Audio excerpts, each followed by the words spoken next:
If you're buying any of these 7 things thinking they'll make you rich in retirement, you're basically lighting your money on fire. And the worst part?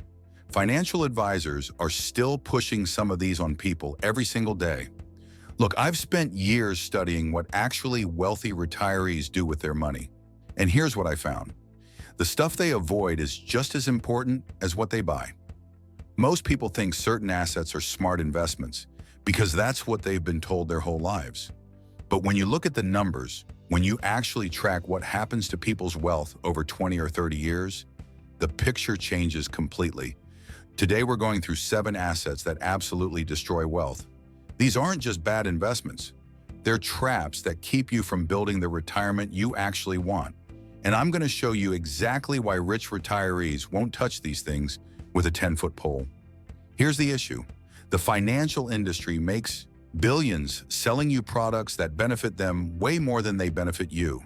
And because these products get marketed so heavily, because your neighbor bought one or your coworker swears by it, you assume it must be good. But the wealthy, they know better. They've either learned the hard way or they've had access to information that shows them the real math behind these assets. The problem is that these 7 things all look good on the surface.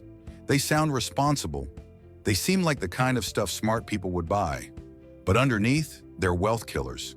And if you want to retire comfortably, you need to know what to avoid. Now, quick disclaimer. This is educational content, not personalized financial advice. Everyone's situation is different. Before we dive in, take a second to hit the like button so more people can find this.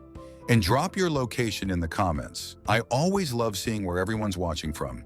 Now let's start with number 1, vacation timeshare contracts.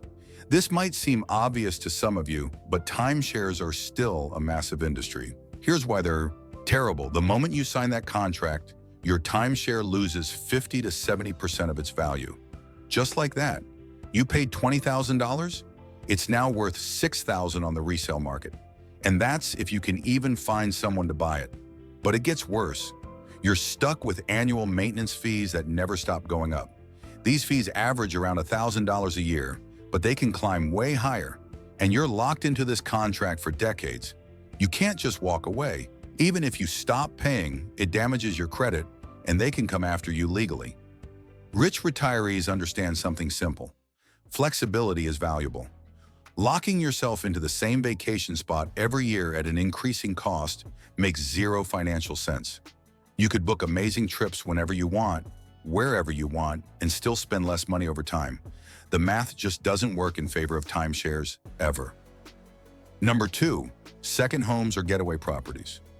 Now this one surprises people because owning a vacation home sounds like a dream, right? It sounds like something wealthy people do. But here's the reality. That beach house or mountain cabin is a money pit. You're paying property taxes, you're paying insurance, and it's usually higher because it's not your primary residence. You're paying for maintenance and repairs on a property you're barely using. When pipes burst in the winter and you're not there, that's on you. When the roof needs replacing, that's another $15,000. Let's say you spend 3 weeks a year at this place. You're paying all these costs for a property that sits empty 49 weeks out of the year. And all that capital you have tied up in the property, it's not growing. It's not generating returns. If you had invested that money instead in something that actually produces income, you'd be way better off. Wealthy retirees run the numbers. They realize they can rent incredible places for those 3 weeks a year and still come out ahead financially. Plus, they get variety. Different locations, different experiences.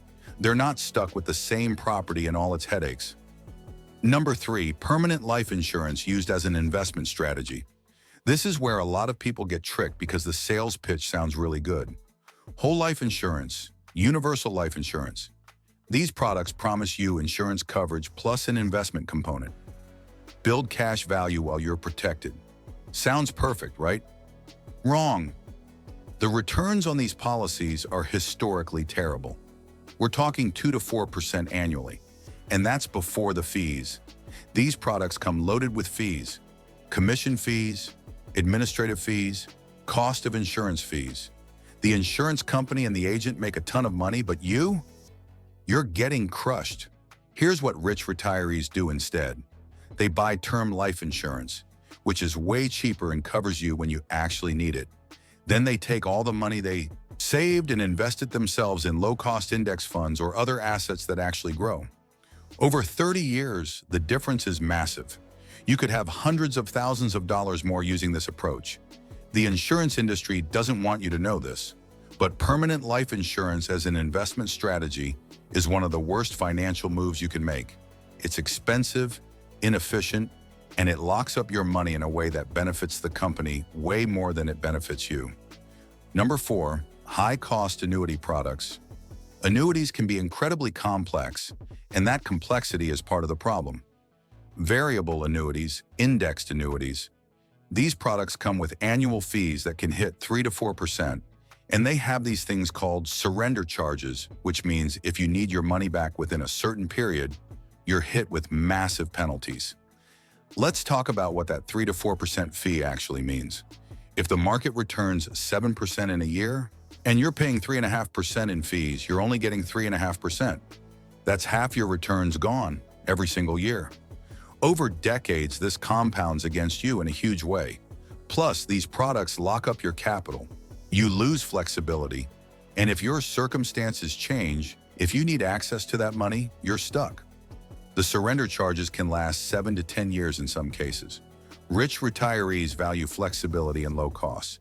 They know that simple, low-cost investment strategies beat these complex products almost every single time. The only people who really benefit from high-cost annuities are the people selling them. Number 5, high-expense, actively managed investment funds. This is a big one because so many people still invest in actively managed mutual funds without realizing how much it's costing them. These funds have expense ratios that often run 1 to 2% annually, sometimes higher. The fund manager is trying to beat the market by picking specific stocks. But here's what the data shows. Over long periods, most actively managed funds don't beat simple index funds. We're talking 70 to 90% of them underperform. So you're paying way more in fees for worse results. Let's put real numbers to this. Say you invest $100,000 over 30 years. With a low-cost index fund charging 0.04% annually and returning 7%, you'd end up with around $570,000. With an actively managed fund charging 1.5% annually and returning the same 7% before fees, you'd end up with around $400,000. That's a $170,000 difference just from fees. Wealthy retirees figured this out a long time ago. They keep their costs low. They use index funds or other passive strategies. They're not trying to beat the market.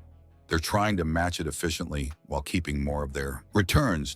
Number 6, collectibles promoted as wealth-building assets. Art, fine wine, classic cars, these get pushed as alternative investments all the time. And sure, some people make money on collectibles, but for most people, it's a disaster. First, these assets are incredibly illiquid. You can't just sell a painting when you need cash next week. It takes time to find a buyer, authenticate the piece, negotiate a price, and you might have to sell at a bad time when the market's down. Second, the carrying costs are insane. You need climate-controlled storage for wine.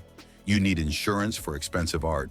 Classic cars need maintenance, storage, special insurance. All of this eats into any potential gains. Third, you need to be an expert to not get ripped off. The collectibles market is full of fakes, overpriced items, and people who will take advantage of you if you don't know what you're doing.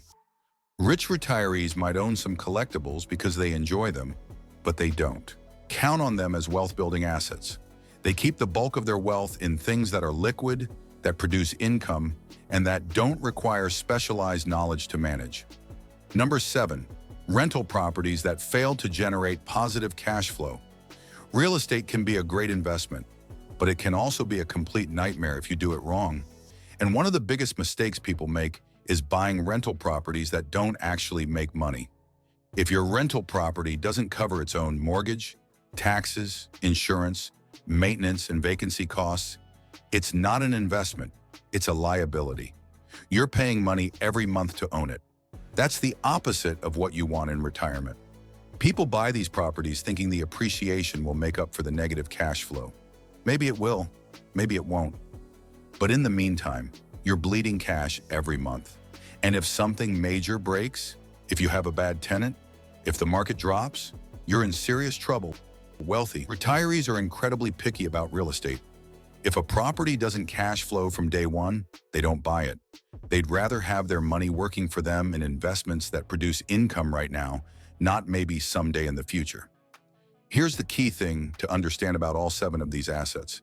They share common problems, they're expensive to own, they lock up your capital, they limit your flexibility, and they rarely perform as well as simpler, cheaper alternatives.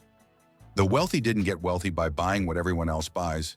They got wealthy by avoiding expensive mistakes and focusing on assets that actually build wealth efficiently.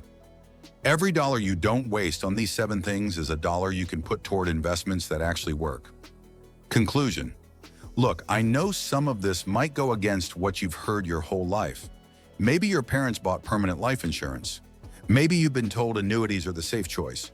But the numbers don't lie. When you actually look at long-term performance, when you factor in all the costs and restrictions, these 7 assets consistently underperform. Rich retirees keep it simple. Low-cost diversified investments, assets that produce cash flow, flexibility to adapt when life changes. They avoid complexity, avoid high fees, and avoid tying up their money in things that don't actually grow wealth. If you're serious about building a comfortable retirement, start by not buying any of these 7 things. That alone will put you ahead of most people. Hit subscribe if you want more straight talk about money that actually helps you retire rich.